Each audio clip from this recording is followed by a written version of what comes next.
Talkline Network Radio, America's longest-running Jewish broadcast network, the voice of the Jewish community.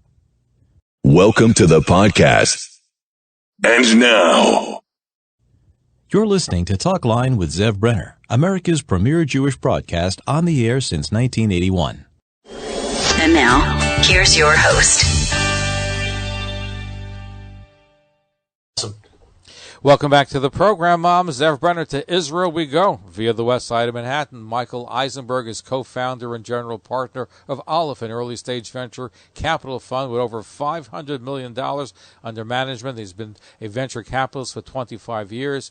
Aleph focuses on partnering with great Israeli entrepreneurs to build large, meaningful companies and impactful global brands. In addition to that, he's also written 3 books, including Ben Baruch, which is about brachot in the Jerusalem Talmud. His other book is called The Vanishing Jew, a wake-up call from the book of Esther. And his latest book, at least in English, he has others in Hebrew, is called The Tree of Life and Prosperity, based on economic principles from the book of Genesis for the 21st century. And it's under the Wicked Book imprints. He's originally from the west side of Manhattan, and he davened in the same shul that I davened, the Rabbi Vorhan Stiebel on the Upper West Side of Manhattan. He has a Long Beach connection, having been at the Bach and also with Lido Beach Synagogue connected there as well. So welcome. Thank you for joining us. Thank you, Zev. I want to give you a compliment. When my daughter Lizzie said, you got to interview Michael. He's written a fascinating book. She loved your book about the Vanishing Jew. So she said, you got to interview Michael. My son said he heard you 2013 in Yeshiva University, and something that you said stuck with him. And he said that he quoted you saying that really learning Shulchan Aruch, the code of Jewish law, shouldn't be up to rabbis. It should be for the average person, because they're in business. They need to know it. So. It's really true. It's really true. You know, you have to run into real life in order to run into the real Shulchan Aruch. Right. So he says, so really the rabbis they need to know, but not really as much as the average person, because of day-to-day business. And you've devoted yourself. You have a successful company. You're a venture capitalist. And the fact that you went to Gush Etzion in Israel, didn't Rav Amital tell you that you should open up a factory and employ 10,000 people? Yeah, that's true. I asked him when I was 19, and we were like 15 guys in a room. Right after the first Gulf War, I said, is there a bigger mitzvah of Yishuv Eretz Yisrael, settling the land, for somebody who moves to a populated place, Jerusalem or Tel Aviv, or you have to move to an unpopulated place to really fulfill the mitzvah? And he said, it's all nonsense, real nonsense. You need to make Aliyah, move to Israel, and open a factory that'll employ 10,000 people to earn an honest and decent living. And that's really important. He said that would be the biggest mitzvah. And so on the spot, I kind of decided I would make Aliyah and see if I could employ 10,000 people. It was the first time a rabbi connected for me the importance of Jewish principles and Torah and the economy. And, you know, that's kind of been my life pursuit ever since, is how do we employ tens and if not hundreds of thousands of people to earn an honest and decent living. Well, so you didn't open the factory, but you're employing thousands of people.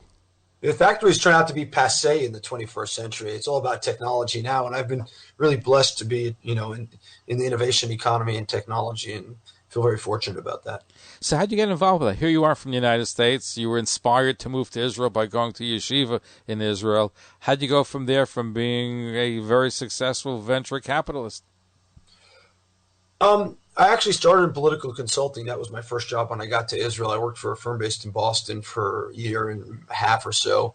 And then I was laid off, and nobody told me. And I actually had a hard time finding a job, a really hard time finding a job. I didn't have an Army network. I didn't do the Army here. People don't want to hire me. And really, out of some level of desperation, I started something which kind of became a merchant bank for tech. It was the early days of tech in Israel. And it turned into like a merchant bank for tech that became a venture capital fund, and then I've been at 3 venture capital funds, and that's really where the economy is. And I think the future of the Jewish people is in Israel, and I think the future of the economy is in tech, and I feel very, very blessed and privileged to be at that intersection. Well, Israel's certainly a leader in high tech, but a lot of it comes from the Army. So the fact that you didn't have that experience makes it even more interesting, because a lot of people make the connections, especially dealing with technology that the Israeli Army has developed, and they've taken it and made it civilian use. Absolutely. Those networks matter. One of my partners came out of one of those great units in the Army. But Israel is a welcoming country, and It's a country where I say there aren't 6 degrees of separation. There are only 2. Everyone's got a direct line to the prime minister. Just ask them. And you can get around it if you're willing to kind of put yourself out there. People are very accommodating and take you in. And a lot of people were very good to me early in my career. People like Shlomo Kalish and Jonathan Medved, who's now in our crowd, and Neil Cohen and others, and Nachum Sharfman of blessed memory, who started shopping.com, and Amir Ashkenazi and Dan Saporin. And so I just feel super blessed they've taken me in. Oh, it's terrific. Now tell me, one of your earliest ventures was sold to Kodak. Tell us about it. I'm referring to Picture Vision. Yeah, so this is a great story, actually. I was on a plane back to Israel for one of my first business trips, and I knew nothing. I was this kind of bright-eyed and bushy-tailed merchant banker. I didn't even know what that was, with a fancy card. And I really knew nothing. And sitting next to me was a guy named Gur Shomron, who's like an Israeli technology legend. And he says, man, I got this guy. He's down on his luck. His name is, he didn't tell me his name, actually. And he said, will you meet with him? He's doing something, this thing called the Internet. And this is like early 95 or so. And the Internet was really new in the world and certainly new in Israel. And I was fortunate when I was in YU and edited the newspaper. We knew this thing called the Internet because we were early to digital printing, because we were a poor newspaper at the university, and I edited the commentator, the YU newspaper. Oh, YU newspaper, the commentator, sure. Yeah, I was the editor-in-chief or co-editor-in-chief alongside of a guy named Michael Kelman. But we had to send things over a modem, so I knew a little bit what this was. Anyway, I get back to the office. The next day there's a call from a guy named Yaakov Ben Yaakov. I literally thought it was a prank. I thought he was getting ready for your book on prosperity from the book of Genesis. Yaakov Ben Yaakov, a better name for it. But anyway, go ahead. Exactly. Anyway, I go to meet him in his house in Givat Zev, just outside of Jerusalem, in the attic, and the kids are running around, and he's unemployed, basically, running this company that no one will invest in, because what's the Internet?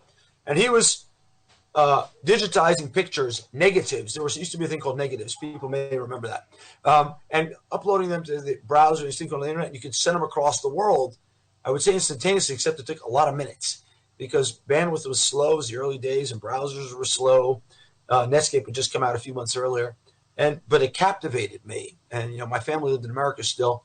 They moved afterwards, and it's kind of like, okay, we can send pictures of our new daughter. This is amazing. And we ended up raising $600,000 from a bunch of angels. Now they're called angels. Then they were called, I don't know, friends. Wonderful people. Friends. Yeah. But didn't you make the commitment before you even had the money? Yeah, we did. Okay, you took a leap of faith. Well, we committed $50,000, which was our fee from raising the $600,000 or so, and we raised the money, and the thing ends up getting bought by Kodak, and Kodak's moved to digital. By the way, the interesting epilogue to the story about what happens to people who don't innovate is Kodak buys them, and then the Kodak Film Union keeps out these guys, Yaakov and Elliot and Phil Garfinkel, because they're the digital guys and they threaten the film business. And we all know what happened to Kodak. It went out of business because it didn't move to digital. This was their hope, but the film union, prevented the digital guys from coming in. And I'm very proud of these guys still today. Yaakov and I are still in touch, and just amazing people who changed our lives. By the way, we couldn't be sharing photos if they weren't the first. But did you have financial success? Because it could have, obviously, if they would have developed it more, it would have meant more to your bottom line. The fact that they let it languish and didn't do anything with it, did that hurt the sale, or did it hurt your making money from that venture? No, they paid cash.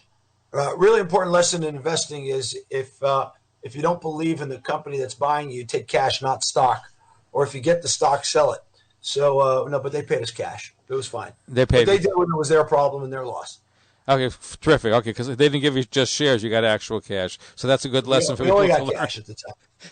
Very, very important. So you went from there to other companies that you involve. You write in your book, which is fascinating because you combine Torah with business. I guess the two different Bibles: the Bible of economics and the true Bible, which is the Torah. You write the fact that most of these high-tech companies, or most of these investments that venture capital invests, most of them fail. But I guess you count on the big ones to be successful. Yeah, I'm wrong more than 50% of the time, and we don't get it right, and it's a risky business. But and you need the ones that succeed to make up for the ones that fail. But I want to refer to something you said. There are two Bibles: the Bibles of economics and the Bible that's the true Torah. I actually think it's one, and part of the point I'm trying to get across in the book is if we fill most of our day with work, which we do, by the way, we work more than we sleep, and we work more hours than we spend with our children. So, and if the Torah has something to say about human life and the human condition, then it needs to necessarily talk about the issues around the economy, the issues around work.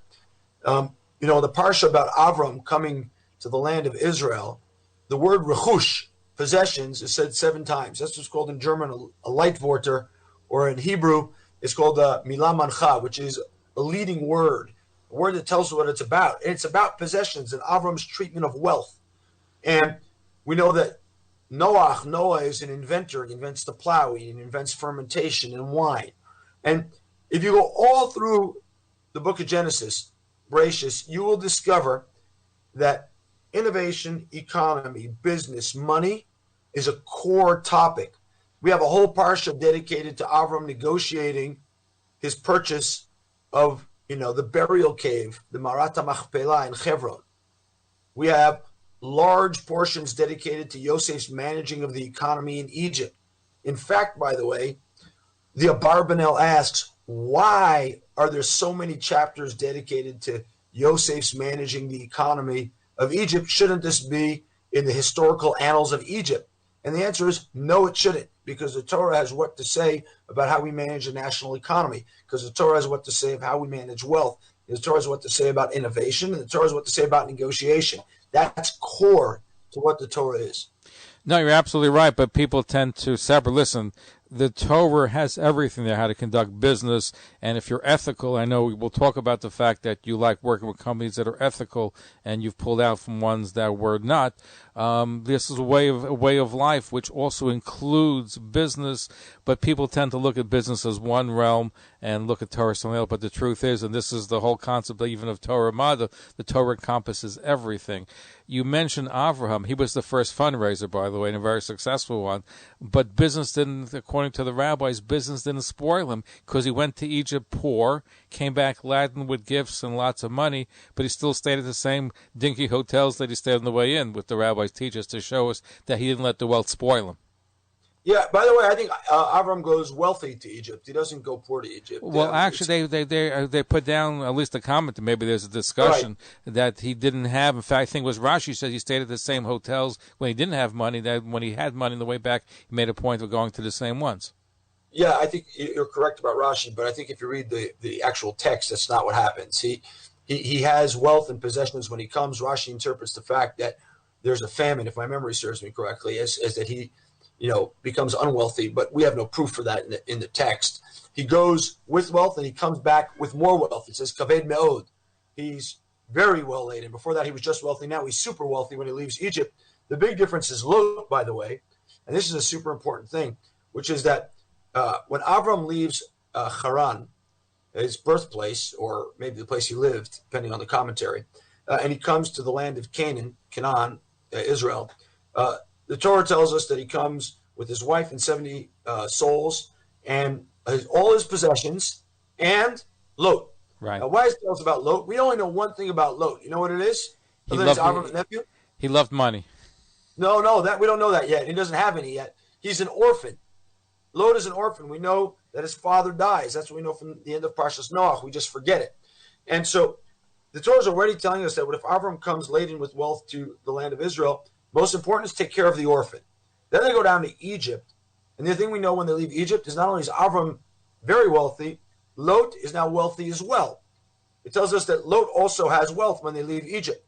So when Avram goes down there, he uses his talents, skills, wealth, not just to make himself wealthy, but to make his orphan nephew wealthy. It's not charity. It's not redistribution. He invests in him and he shares some of his skills, and maybe they have a partnership, and we don't know, but they both leave wealthy. What then happens, though, is they split.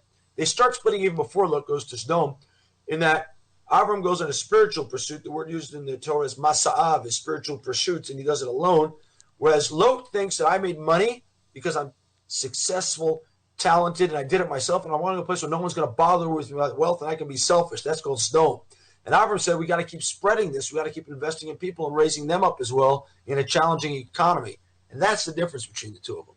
If I remember correctly, the commentators note that the reason why Lot hung around Avram because he had a wealthy uncle and he wanted to hang out with him because he really loved money. And this is brought out, and I'm sure there are many different opinions about it. That's the beauty of Torah. You have 70 facets to it, and they were all correct, even though they seem to be contradictory. Our guest from Israel is Michael Eisenberg, co-founder and general partner, Aleph, an early-stage venture capital fund with over $500 million under management. He's a book writer. His latest book deals with economics and Torah. It's called The Tree of Life and Prosperity, Eitz HaChaim V'HaKesef, Economic Principles from the Book of Genesis for the 21st Century. We're going to be right back. Don't go away. Stay tuned. Follow us on Facebook, Twitter, and Instagram.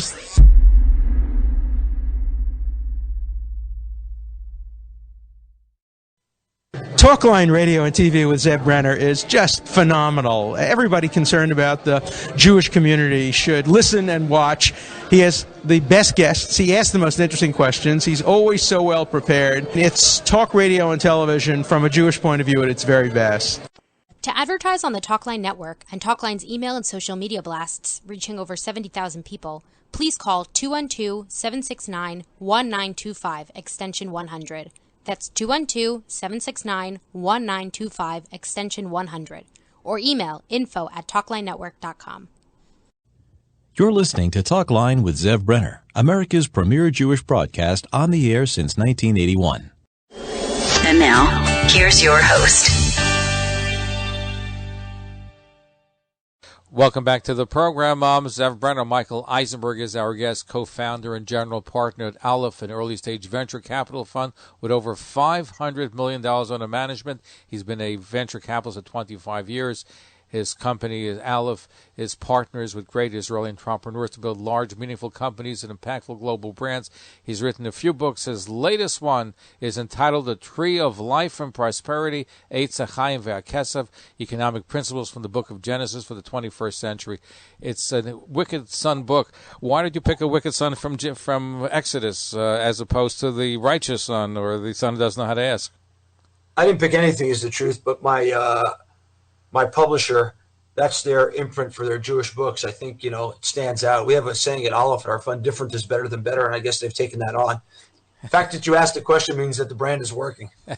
Well, listen, got my attention. How's the book doing? Thank God, on the eve of launch, meaning on the 23rd, the book hit number 1 on Amazon, both in business ethics and in Old Testament commentaries. Those things don't go in common very often, let's just say. You're not finding books making it in both categories to the top. And it hit number 1 in new releases in both of those categories. And we're now in the top 4,500 or 4,300 books in Amazon on launch day. And it's super exciting. And people from all across the spectrum, by the way, Jewish, non-Jewish. I was going to ask that. Does the book appeal to Christians or non-Jews as well? It has. I've been on a bunch of podcasts, Christian podcasts, and people aren't religious, but are just investors and technology people are tuning in. Keith Raboy, who's a very, very well-known venture capitalist, tweeted out that every founder ought to read this book. Every startup founder ought to read this book. And Gavin Baker, who, as you can tell from the name, is probably not Jewish, is the a big investor in public markets, et cetera. And he tweeted that this is the best book written on venture capital, and it's a biblical commentary, and so I think it's super relevant for all kinds of audiences, and my editor, Adam Bello, really made it accessible to everybody. Yeah, because I listen, it's nice to see because you quote very heavily from the rabbinical sources and from the Torah. It could also be a Parsha book companion, even though it's heavy laden with economics and also dealing with financial matters. But certainly, if you'd have to enjoy the Torah. So I'm glad to see that it has a broad basis beyond just the Jewish community. Yeah, just it's interesting you say that. We had a big debate when I published the book at first, whether we should arrange it topically or we should arrange it by Parsha. And it was really important to me to arrange it Parsha by Parsha because that's how we read and that's how we discuss things with our kids at the Shabbat table. And so it's arranged Parsha by Parsha. I think it is absolutely a Parsha companion. And that's how I wrote it, by the way, based on conversations at the Shabbat table that then became notes, that then became missives, that then became a book. And so, I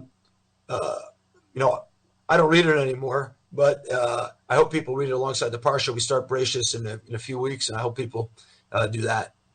Which also means that obviously you're going to have 4 more volumes in English coming out, right? Yeah, so in Hebrew, Bereshis is written, and Shmos is written, and Vayikra is written. They're all out. And Bereshis and Shmos both hit the bestseller list in Hebrew in Israel, and Vayikra was a little hard for people to swallow, although candidly I think it's the best of the bunch. And it was just picked up by a big intellectual book club, and they'll buy 3,000 copies. So I hope it'll help catapult the book. But all those are coming out in English. Second volume on Shmos will be called "Everyone Can Be Moses," which is a takeoff from the Rambam in Hilchos Tshuva. Very looking forward to that. So tell us about, I know you lead your life ethically and you like only investing in companies or working with companies that work in an ethical way. Is that hard to find today? Because you write in your book, a lot of companies like to cheat, even big ones that you wouldn't expect them to do that. So is that difficult to find? Look, I try, we don't get it right all the time. And it's principles, right? It's timeless principles that matter. But my view is, and I think what the Torah teaches us is that, business and doing good are not dichotomous. They're one and the same. And in the 21st century in particular, because of transparency, because of the way consumer behavior has changed, because of the way business behavior has changed, businesses that are not principles based are going to have a hard time competing over time.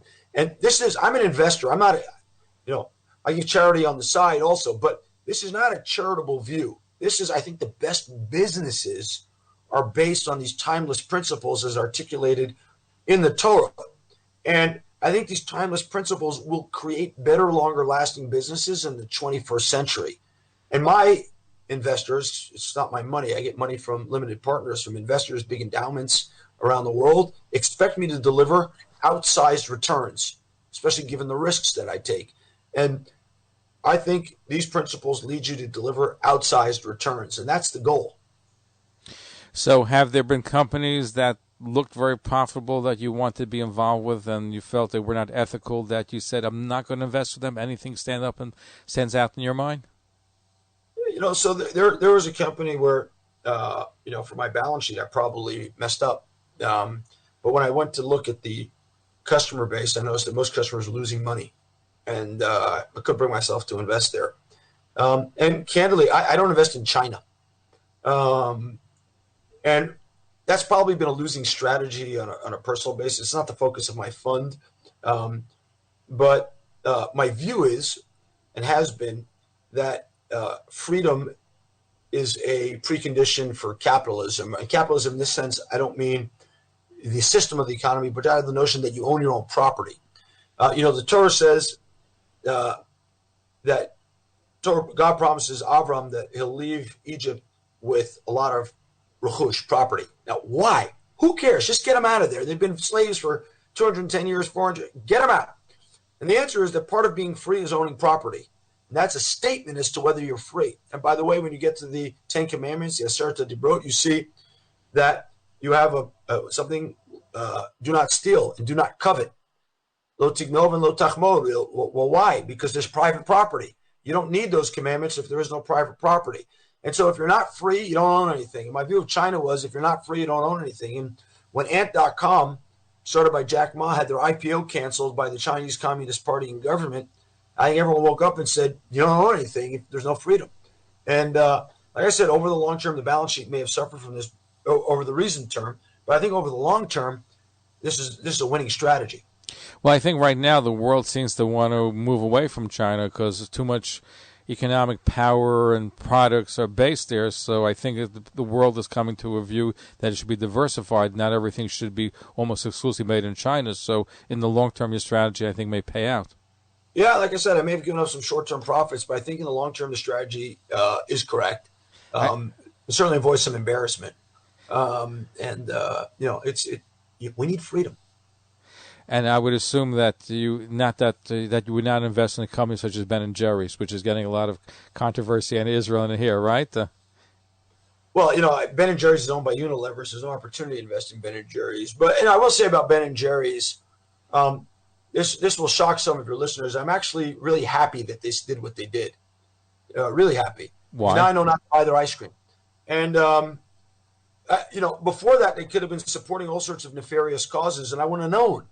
And actually, they've come out and said this now. And we see that these are unprincipled people because they'll sell their ice cream in China, where the Uyghurs are being oppressed. They'll sell their ice cream in Syria. We all know what's going on there, but they won't sell it in Judea and Samaria. I mean, give me a break. What that is it's a small market. It's not a big deal. We're not really taking any risk. But let me see them be big guys when there's big money on the line, like in China. So this is what I call relativist political expediency dressed up as values. And I'm glad we learned that. So I'm happy they said it. And there's plenty of ice cream in the world. This is not like a rare earth metal. You know what I'm saying? And we can find – I love Haagen-Dazs better anyway. Right, exactly. Now, people say it's not such a great ice cream, so why are people going so crazy? And the irony is that I spoke to the owner of the franchise of Ben & Jerry's in Israel. He's awesome. He's awesome. He's awesome, and he sells less than 2% of the company's product as sold in Judea and Samaria, and a good percentage of those Palestinian Arabs. So what's the whole big deal about it? Under Israeli law, he's not allowed to dissociate Judea and Samaria. He'd be violating Israeli law. So, by the way, under some U.S. law, they're not allowed to do it either, and Ben Jerry's not allowed to do it. So there are anti-boycott laws in Illinois and Kentucky and other places like that. But like I said, this was relativist political expediency to be accepted into a certain kind of bon ton, religious politicization of a topic. And, good luck, Ben and Jerry. Yeah, good luck. Can you give us an example of a success story where you invested in a company which you weren't sure was going to go, you thought it looked interesting, and it turned out to be a major hit? Well, you generally don't invest unless you have high conviction because the risks are so large in venture capital that high conviction is fundamental. And so I have very high conviction when I invest. So you can't not. You need an iron stomach for this business because there's so many risks. So no, I can't think of anything like that. Because like you said before, most of the products or most of the company you invest in are not going to make it. When you make it big, you make it big, and when you lose big too, right? But it's asymmetric. In my business, you can only lose one times your money, but you can make many multiples. But it's not for the faint of heart. One of the hard things about this business is you're failing so often. You have to really live with failure. One of the things growing up Orthodox Jewish in New York it's actually hard to fail because you got to walk into shul and walk into the community and be a failure. And I think we need to get better at teaching kids that it's okay to fail. And and being a failure, I was unemployed for a while right at the beginning of my career, and kind of picking yourself up and working harder is really, really important. And in the technology economy, there are failures. In the innovation economy, there are failures, and we just got to get better. I think one of the important things about the Torah is exactly that. It teaches us that we're all human beings, and we fail, and we're human, and we just got to get better at it the next time. Now, one of the things that I think is growing in Israel is the Haredi market, where they're starting to get involved in companies and high tech, and you see some that are directed to that. Have you been involved with the Haredi sector in developing some of the high tech companies that are coming from that group? I have not been involved in what you would call a high tech company per se. I am involved in some not-for-profit efforts there, and Haredi sector, as far as I'm concerned, are entrepreneurs like every other entrepreneur. I don't care what you wear or what you look like or what you did. If you have a good idea and a good execution in technology, I want to be your investor. How many people could come pitching you all the time? I'm sure you must be inundated with people saying, "I got a great idea for you, Michael." Many a day. Last night we did an event in Tel Aviv for the launch of the book, and I was signing books, and there were at least 25 or 30 people. They didn't come to hear about the book, but came to stand online and pitch me. And so, I go into shul and people are pitching me. On Shabbos too, right? Yeah, well, so the best thing in the world is Shabbos. And, I've always had this radical view that I won't talk about any business topics on Shabbos, and serve me super well. I can get out of shul without getting pitched. And but yes, it happens in shul often. Ma'ariv, I had a guy who's come to me in Ma'ariv the last twice or three times the last couple of weeks. He waited for me on my Ma'ariv minute to pitch me on his idea twice. Wow. Did you end up investing in it? No. Is that because he came twice? Had he come three times? Three times as a chazaka, or no? I don't know. Now, I don't know.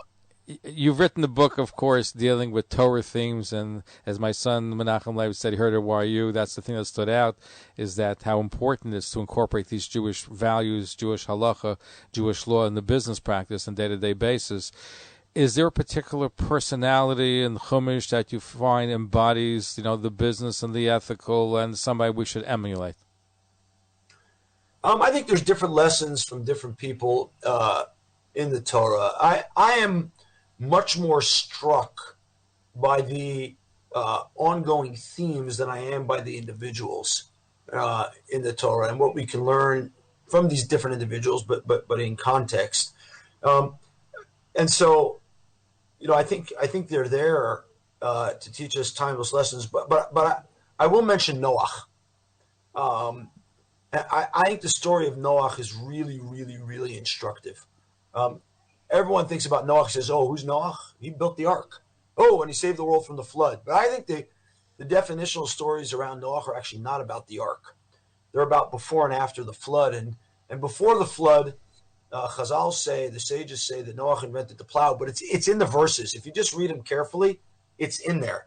It wasn't like they invented something, Chazal, the sages. It's in the verses. And he built a mechanical object that increased prosperity and abundance and made food plentiful. He had a forefather 5 generations earlier. His name was Jared. Jared was the first Thomas Malthus of the universe. Thomas Malthus, of course, is an Anglican priest who thought the world was coming to an end and there wouldn't be enough food to feed everybody. And here we are a couple of hundred years later, all around there's enough food. Jared said, stop having children. So people started having children at later ages until Noach, Zeyinach Hamenu, he uncorked abundance and agricultural abundance by inventing the plow. But then humanity destroyed itself from abundance, and licentiousness took hold, and Hamas, which today is a terrorist movement in Gaza, took hold there. But Hamas, in the biblical sense, means a lack of trust, from stealing a little bit here and stealing a little there. That's from the Talmud in Peah. And that's the first story of Noach. So Noach invents the plow, but he doesn't create a principles framework around it, an ethical framework around it for good use, and society destroys himself. And then after the flood, Noach invents wine and fermentation and chemistry. And by doing this, he could have solved a big problem of dirty water. We know when there are floods, there's brackish water. And wine is actually the water of the ancients because it's alcoholic, it's clean. But again, Noach doesn't invent an ethical framework around it. And so he gets drunk and he's abused by his son in his drunken stupor in his tent. And so I think the lessons of Noach is that innovation happens a lot. Innovation creates abundance and it's super important and propels society forward.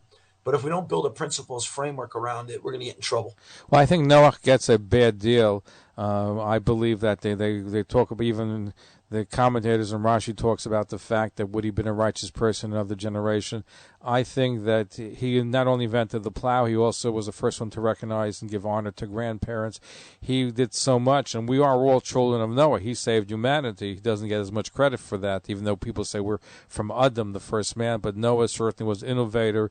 He did wine, and people think of thousands of years ago people were backwards. I'm struck by, I think of Rav Jonas and Irish says the Tower of Babel. They were trying to build a rocket to go up to God. So they were a lot more advanced than we give them credit for, and from technology point of view.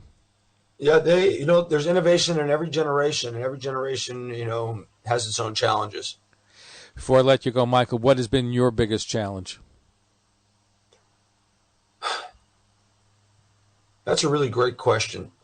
I think there's a couple. So I won't just mention one. I think it's really important to stay focused on what you set out to do originally. And, for me, that's creating the 10,000 or 100,000 jobs. And I think Rav Amital, who told me that, would move the goalpost. And in a world where people are throwing around investments in millions and billions and hundreds of millions, money can be challenging. And I think staying focused on that goal is a real challenge. And I think the second element is we live in a chaotic time right now, and we've lost principles, and there's also kind of increasing gaps between technology haves and technology have-nots in society. And I think we it's you can get caught up meeting with all these smart entrepreneurs and engineers every day, and forget that it's only 5 or 6% of the Israeli workforce and probably some smaller percentage of the American workforce. And I think that's a challenge every day of how we spread these blessings, and that's really important to me. No, it's important to spread the blessing, and thank you for doing what you're doing, employing people. You took Raval Mitals. You didn't open your factory, but you certainly employed thousands of people, which is so important. To give people work is the highest form of charity anyway. And we're living in high tech has certainly invigorated Israeli society, because Israel is a leader in high tech, is a leader in technology, and thanks to people such as yourself for doing that. And we appreciate you being here with us. Michael Eisenberg is co-founder, general partner of Aleph, an early-stage venture capital fund with over $500 million under management. He's written a few books, 3 of them in English. His latest one is called The Tree of Life and Prosperity, Eitz HaChaim V'Hakesev, Economic Principles from the Book of Genesis for the 21st Century. The other books will be coming out. When's the next one coming out in English, Michael? I need to ask my editor. He's got it now, and I'm eagerly waiting for it. This is, it's been a whirlwind, this book in English, and I feel so blessed by all my partners and my family and my wife and the support they've given to let me publish this book and the editors. And I hope we can get more out. We need to spread Torah. We look forward to having you back again, and thank you for being able to. This is Torah Mada. You're able to blend both. So thank you for joining us. Follow us on Facebook, Twitter, and Instagram.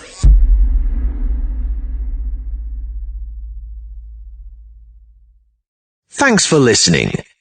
For continuous Jewish programs, TalklineNetwork.com, or our 24-hour-a-day listen line at 641-741-0389.